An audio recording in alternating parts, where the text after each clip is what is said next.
Ooh, righty guys, welcome back. Yes, I don't know. Let's take a look. What's that? This is the box that they rolled down the other day on the forklift. Transmission, guys. Remember this minivan I rode up? I don't know, about a week ago, maybe. Banging in the gear and it's slipping. Well, the repairs or the cost to repair it exceeded the value of the. Wait a minute. Am I wording that right? The cost to repair it exceeded 70%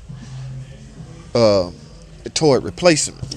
So when that happens, we are recommended to simply sell a unit, a complete unit. All right. So here we go. Let me go. All right, guys. Yes, you should also factor in the fact that this transmission, this is 62 TE, guys. This transmission is found in a lot of Chrysler products. Okay, factor in when you debating whether you should fix something or fix or repair or overhaul something. You really should factor in this small little factor, guys. Reman, this transmission come with a 3-year, get this, 100,000 mile warranty. All right, so yes, there go all the information.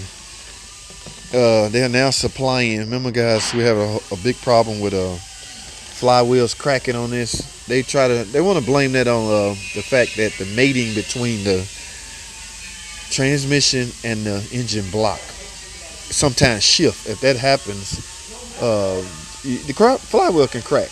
Okay, so yeah, this is all the information on this. So always factor this always factor this in if that's the case, if you're trying to figure out which one should you do. She's gonna have a 100,000 mile warranty on this with 3 years. Will she have the car that long? Maybe not. All right, so I'm getting ready to put this in, guys. Now what I'm gonna do, I'm gonna implement another little deal, guys. I'm gonna implement a feature I call WCC, work chit chat. All right, so yes, I'm gonna post up a camera somewhere, and I'm just gonna let it roll, B-roll, I guess. Watch me taking it out. Remember, guys, this is not tutorial, so I'm not gonna be a tutorial class on how to replace the transmission, but will, however, be just you see me taking it out. All right, so hold tight. Let me post up right quick, and then we're gonna get this thing out. Let's get it ready, guys. Here we are. Get ready to take this trans out. Guys, hear me out. There's no right way, or there's no wrong way, or there's no specific way. There is a recommended way the FCA wants you to take it out, but everybody, including myself, will take those, heed those, and convert them into our own way. This what you're seeing now is the JT way. Okay, is it the best way? No, it may not be for you. So you got to find out what works for you, is my point.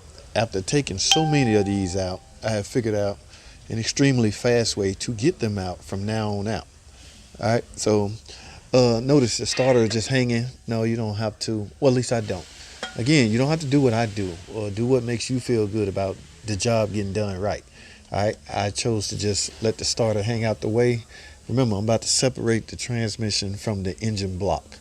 Okay, I left one bolt right here, so when I drop the transmission, I can just easily grab this one and it will split. Right now I need something to support because there's no upper motor mount supporting it right now. All right, only thing holding it, well, there is one bolt I left hanging on the top, and this is the other mount. It's loose, so technically nothing's holding this transmission on but that one threaded bolt up top. Remember, guys, torque converter must come off. At least all the bolts must come off. So I'm getting ready to split this from the engine and lower it down. Now what I have here, jack stand, and of course the transmission jack. Guys, try to always use a safety strap. All right, I know some of you guys are tough guys. Don't need no stinking safety strap. You just don't want the transmission to fall, especially on your toes. All right, now, I mean, this is typical. Y'all know this. Whatever is attached to the transmission drivetrain or suspension has to come off.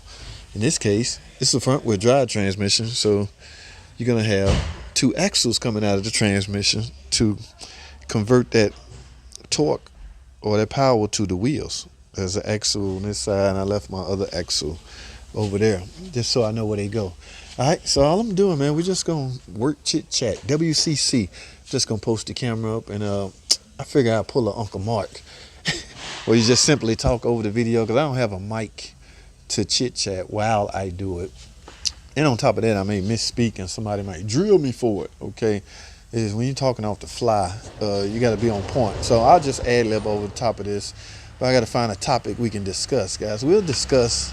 Let's just discuss, I don't know, latest automotive news and transmission in general. Let's just talk about transmission. How about that? Since the video footage you will be watching is me removing one, why don't we just stay on that topic? All right, let me post the camera up. Let's get it. Yes, guys, that's right. Let's get it, man. So, what I'm gonna do, guys, or what you see me doing here is basically positioning the jack. Okay, I got to get the jack in the right spot, guys. This jack has 4 arms on it. I have to make sure those 4 arms are in a good, secure place. We do not want this transmission to tilt over. All right. Now, let's talk about ways that you can prevent you needing this job. Guys, it's not an inexpensive job, all right? Do you understand what I'm doing? I'm basically replacing the transmission, okay? Now, why would one have to replace the transmission? Something failed, something came apart, preventive maintenance wasn't done. Yes, let's talk about preventive maintenance, guys, because I say this all the time. There are ways you can help prolong the life of your transmission. All right. Now, with anything on the car, just about every part on the car is going to fail eventually over time. That's just called the lifespan of the part. Okay, and the transmission is no exception. But I say this all the time. You can, however, do your part. You can help. There's things called maintenance, transmission service. All right. Now, there's a thing called transmission flush. But I'm no big flush guy. I'm going to get in there and get the filter out and go back in with new fluid type guy. All right.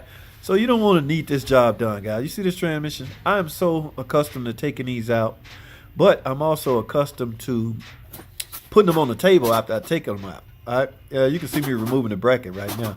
And the reason I put them on the table is because I used to overhaul them. That's right, guys. There was once a time we would overhaul transmission. But now all you see is us replacing. All right, guys, that's my cue. You hear that music going? That's all I have, man. Thanks for watching. Comment, subscribe, and I'll see y'all in the next video.